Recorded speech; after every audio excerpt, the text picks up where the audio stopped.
Today, we are going to be challenging ChatGPT to a Grimdark speed paint showdown, seeing if AI can stand toe to toe with a grizzled speed painting veteran. Let's ask the computer how to do it. Let's get rolling. So, I asked our future robotic overlords to explain to me step by step how to speed paint a miniature in a Grimdark style. I wanted it to get as specific as possible since I would be following its instructions to the letter on this one. What it spit out had me questioning if it knew what speed painting was, but I decided to press on nonetheless in the spirit of the challenge. We're going to be taking our humble Death Guard here through this AI generated 7 step process that includes nested steps in each of the broader blocks. This method hits all the highlights for Grimdark, oils, weathering, and dark moody colors. So let's see how it performs. So, on step 1, priming. It wants us to start by priming our model black. Easy enough. That is my preferred primer color about 90% of the time, and I happen to have Vallejo Black Air Primer that recommends. So let's throw that into our airbrush and get rolling.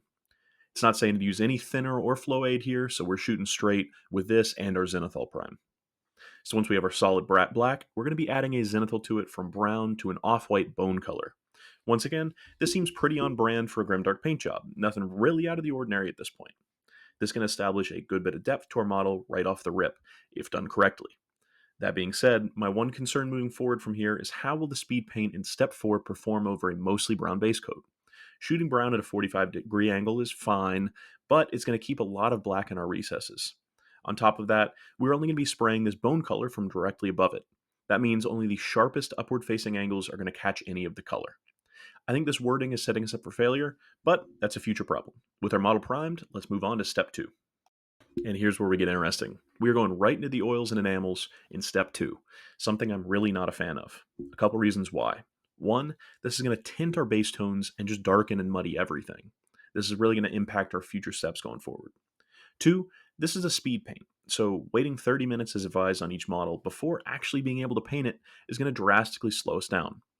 I much prefer an oil wash at the end for a couple of reasons. One, we are not waiting for it to dry before we can actually paint the model. And two, it allows the oil to interact with the other colors that we've spent the entire paint job putting together and gives the whole model a grimy look and a more cohesive look. Not only does it want this wash to kind of quickly, air quotes provided, provide shadows, but it also wants to create natural grime. I think this step is really poorly placed and does the overall paint job a disservice. Not only are we really slowing the paint job down, but we're not really adding any shadows. When you work with an oil wash, keep in mind that if you want it to flow to the recesses, you should varnish before and water it down pretty substantially. Otherwise, it stays where you put it until you wipe it off.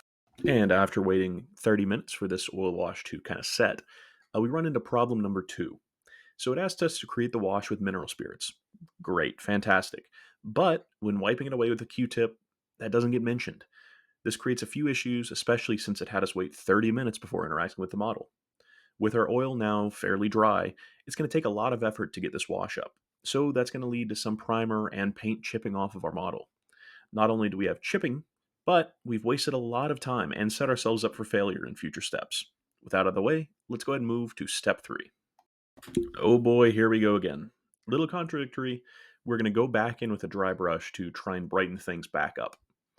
This right here also worries me because I can see at this point that because we used a really thick wash, we're not dry yet. So we're going to try the dry brush, and unfortunately, we're going to fail as we started getting oil wash accumulating on our brush. So, seeing as this was just going to mix paint into the oils and vice versa, I had to wait until this was fully dry, which took about an hour and a half. The thicker your wash, the longer it's going to take to dry, so keep that in mind. After waiting a while, I was able to actually go back in and dry brush fairly successfully to bring a bit of Screaming Skull onto our raised areas.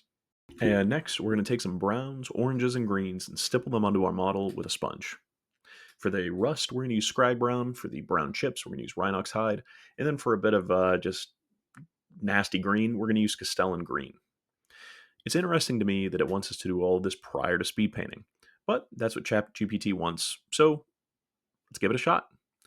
We're going to take this variety of paint and stipple it onto the edges of plates and other areas where we are likely to get dirt, grime, and chipped paint. To me, this step doesn't really make a whole lot of sense because at the end of the day, the paint that we're chipping and rusting and affecting, it's not down yet. So realistically, we're setting up kind of this undertone, which, in my opinion, is just going to muddy us up in the future. So with that out of the way, let's go ahead and finally get to some color in step 4. And we are finally on to speed paint. As I was using speed paint, I wanted a full AI dictated paint job, so I asked it what colors to use for a Death Guard model based on this guide. So it spit out to use gunner camo for the armor alongside a copper color, then various other colors such as noble skin, goddess glow, bony matter, and enchanted steel. I opted to give this guide the benefit of the doubt, and since it said to apply in thin layers, I didn't end up thinning my speed paints as I normally would, so about 1 to 1 with medium. Then we began to apply it to our model, trying to get paint everywhere. I was really nervous about the speed paint not drying or reactivating due to the oils, but we didn't have anything like that throughout the process, so definitely a good sign. What I did notice here was that our colors didn't really develop the way I wanted it to. So, with all the previous steps, I think that just kind of muddied it down too much to where, while we're going for a grimdark paint job, we do want to be able to identify different colors as well as pick out different areas, which, with all the pre steps, I don't really think we were able to do effectively. So, with that being said, go ahead and get on to step 5. And with our speed paints applied, we are on to step 5. For this, we are going in for a second round of stippling and weathering. We're going to grab our sponge once again and start dotting the same browns and greens, focusing on edges. This, I think, was another questionable step, I'll be honest. It really muddied the waters once again, and our colors, which were not very bright to begin with, got doled out even more. The brilliance and kind of beauty of speed paint is that when you have highlighted edges, they should catch in the speed paint. You have darker in the recesses, brighter on the edges. But with this, the edges that should be carrying more of the light couldn't get brighter because they were covered in chipping and weathering. Next, we are then going to take a little bit more oil wash from before and place it with a thin brush into edges, nooks, and crannies where mud and grim would accumulate. Then, before it's fully dry, we can take the same brush and drag them downwards, creating streaks. I actually really like this step, to be entirely honest, and feel that we should have left the previous oil wash at home and just got it done at this point. You can see how the oils interact to the levels that we're at now, and this creates interesting color depth and tints the material that it's laying on. Now, for a little bit of edge highlighting, we're going to take some gunmetal and gently drag it across a few of our edges. This will make him look battle worn as though his armor has fresh cuts and dings. Unfortunately, in my opinion, it kind of once again, surprise, surprise, muddies out the model and dulls out our underlying tones. For the final touches on this model, we're going to once again be edge highlighting. For a speed paint, I'd probably not want to edge highlight once or maybe twice, but this one liked it so much we're going back for one more pass.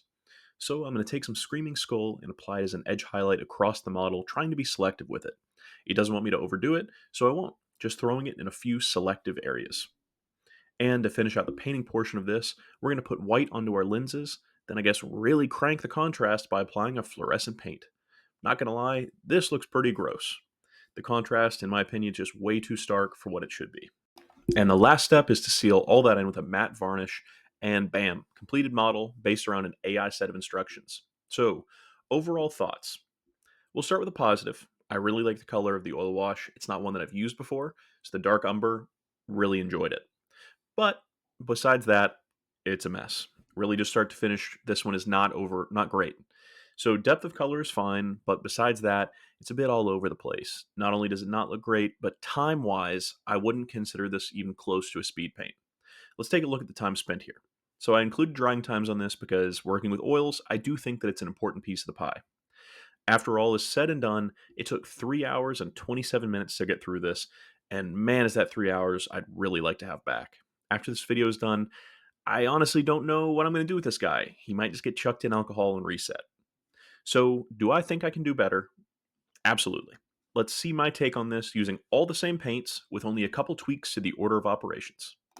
So, onto our model. For priming, we're going to start from a black base, but we're not staying there for long. I think in these cases, it's easier to darken more than it is to brighten more. So, we're going to go over the whole model in brown, apart from the deepest, darkest, nurgly crevices.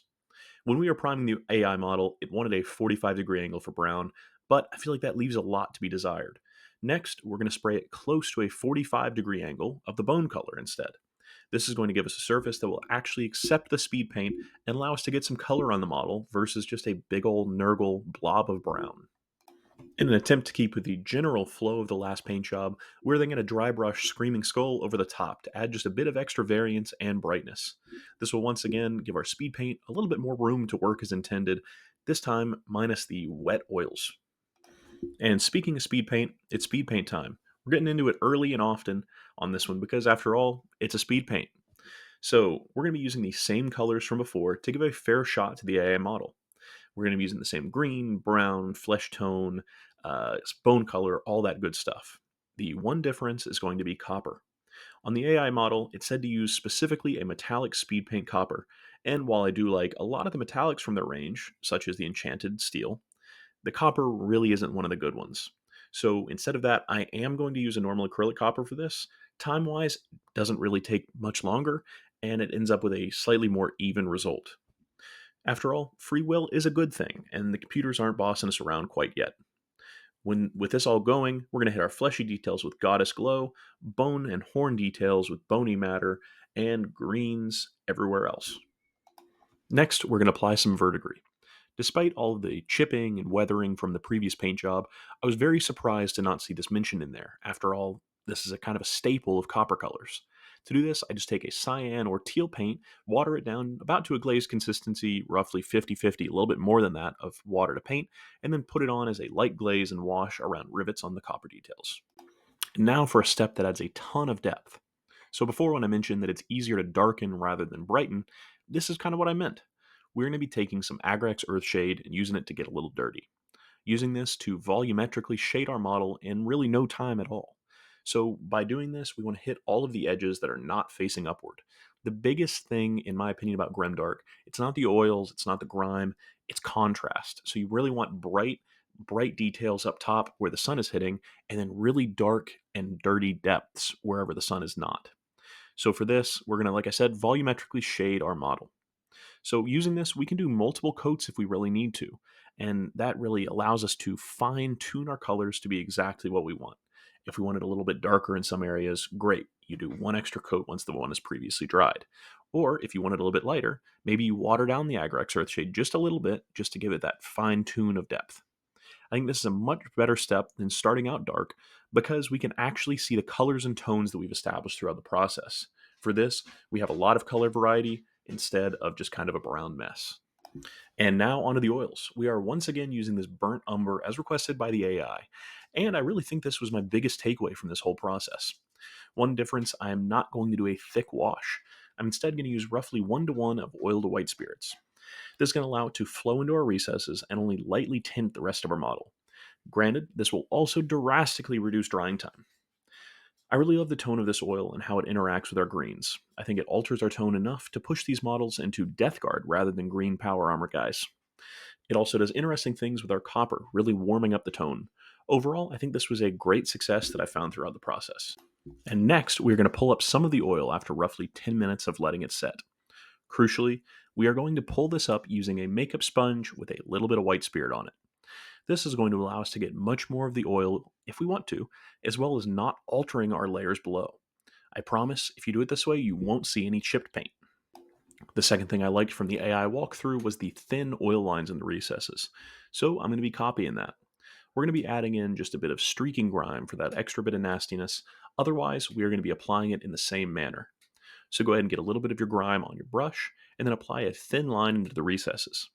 Before this dries, go ahead and take a brush and gently pull it down, creating streaks. In my opinion, this really sells a grim and grimy look and just adds a little bit more of color variety and depth to our model. And lastly, we are going to be doing the same base as the AI model. So I'm going to get some burnt umber pigment powder, mix in a little bit of acrylic medium, and then slather our base with it, making sure to get some on the model's legs to really blend it into the environment, as well as our little nerdling. Can't forget him. While wet, it looks like I'm just kind of putting brown paint everywhere, but once it dries, it's going to get nice and dusty. And same as the AI model, the last step here is to seal it with a matte varnish, and there we have it. To be honest, I really think the results speak for themselves here. You can actually kind of tell what color is where. The model isn't bogged down, but in my opinion, still gives off that classic grimdark look, mostly through the use of contrast, rather than out of control stippling and random weathering steps that don't really make a whole lot of sense. And after all, what have you been waiting for? But let's take a look at our time spent, once again, including drying time. Overall, it took us 1 hour and 12 minutes to finish this model. I think the overall product looks a lot better than the AI prompt, and in about a third the time as the other. The biggest time savers here were in the oils. Oil takes a long time to dry, especially if you do thick washes, so for speed, a thinner wash is key. So what do you guys think? did AI take the day or did my method come out on top? Make sure to let me know down in the comments. I think this was an interesting experiment and one that I would love to try again. We learned a few things and probably would prefer to forget a few others from this process, but overall, I think this went about as well as it could have. All right, guys, I will catch you all in the next one. Have a good one.